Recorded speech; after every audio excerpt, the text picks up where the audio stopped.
Hi guys, പുതിയൊരു വീഡിയോയിലേക്ക് എല്ലാവർക്കും സ്വാഗതം. ഇന്ന് ഞങ്ങൾ ചാവക്കാട്ടുകാരുടെ സ്പെഷ്യലായിട്ടുള്ള മുളകിട്ട മീൻകറി എങ്ങനെയാണെന്ന് നിങ്ങൾക്ക് കാണിച്ചു തരാം കേട്ടോ. അപ്പോൾ അതിനായിട്ട് ഞാൻ മൺചട്ടിയിലേക്ക് കുറച്ച് തക്കാളി, അതുപോലെ ഇഞ്ചി, പച്ചമുളക്, കറിവേപ്പില, മഞ്ഞൾപ്പൊടി, മുളകും പൊടി എല്ലാം എടുത്തിട്ടുണ്ട് കേട്ടോ. കാശ്മീരി മുളക് പൊടിയാണ് കേട്ടോ എടുത്തിരിക്കുന്നത്. ശേഷം കുറച്ച് ഓയിലും കൂടി ഒഴിച്ച് വെളിച്ചെണ്ണ എടുക്കാം കേട്ടോ.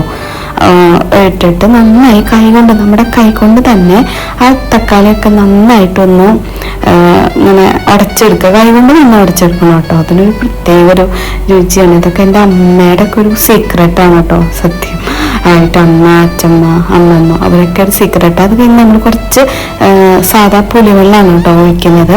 അത് ഒഴിച്ചിട്ട് ജസ്റ്റ് നമ്മളൊന്ന് വയ്ക്കുകയാണ്. സ്റ്റൗ ഓൺ ചെയ്തിട്ട് വയ്ക്കുകയാണ്. ഒന്ന് തിളച്ച് വരുമ്പോൾ നമ്മൾ കുഞ്ഞൻ മത്തിയാണ് കേട്ടോ, കുഞ്ഞൻ ചാള എന്ന് പറയും. കുഞ്ഞൻ ചാളയാണ് കേട്ടോ ഇട്ട് കൊടുക്കുന്നത്. കുറച്ച് കഴിഞ്ഞിട്ടൊന്ന് തിളമൊക്കെ വന്ന് ആ വെള്ളം ഒന്ന് കുറച്ച് വറ്റിയത് ഇതേ ഒരു പരിവാവണം കേട്ടോ. ഇതാണ് കറിയുടെ പാകം. നമ്മൾ അതൊന്ന് അതിലേക്ക് വറവിടണം കേട്ടോ.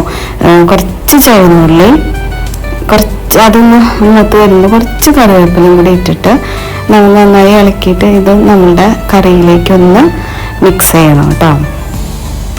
അവസാനം താളിക്കുമ്പോഴുള്ള ഒരു മണം ഉണ്ടല്ലോ, ഒരു പ്രത്യേക ഒരു മണമാണ് കേട്ടോ. അപ്പം നമ്മൾ താളിച്ച പാത്രത്തിൽ തന്നെ കുറച്ച് മീൻകറിയുടെ ചാറും കൂടി എടുത്തിട്ട് ഒന്ന് മിക്സ് ചെയ്ത്, അതൊക്കെ ഒരു പ്രൊസീജിയറാണ് കേട്ടോ. നമ്മളതൊക്കെ ഫോളോ ചെയ്യുന്നുള്ളൂ. അതൊക്കെ എൻ്റെ അമ്മമ്മ അവരൊക്കെ ചെയ്യുന്നൊരു രീതിയാണ് കേട്ടോ. നമ്മളുടെ ചാവക്കാടൻ സ്റ്റൈല് മത്തി മുളകിട്ടത് ഇവിടെ റെഡി ആയിട്ടുണ്ട്. ഭയങ്കര ടേസ്റ്റാണ് കേട്ടോ. വെറും ചോറ് മാത്രം മതി കഴിക്കാനായിട്ട്. എനിക്ക് പൊതുവെ ഇങ്ങനെ വയ്ക്കുന്ന കറി എനിക്ക് ഭയങ്കര ഇഷ്ടമാണ്. നാളികേരം അരയ്ക്കുന്നതിനേക്കാൾ കൂടുതൽ എനിക്കിഷ്ടം ഇങ്ങനെ വയ്ക്കുന്നത്. നിങ്ങൾ ഇതുവരെ ട്രൈ ചെയ്തിട്ടില്ല, ഒന്ന് ട്രൈ ചെയ്ത് നോക്കൂട്ടോ. Okay, by.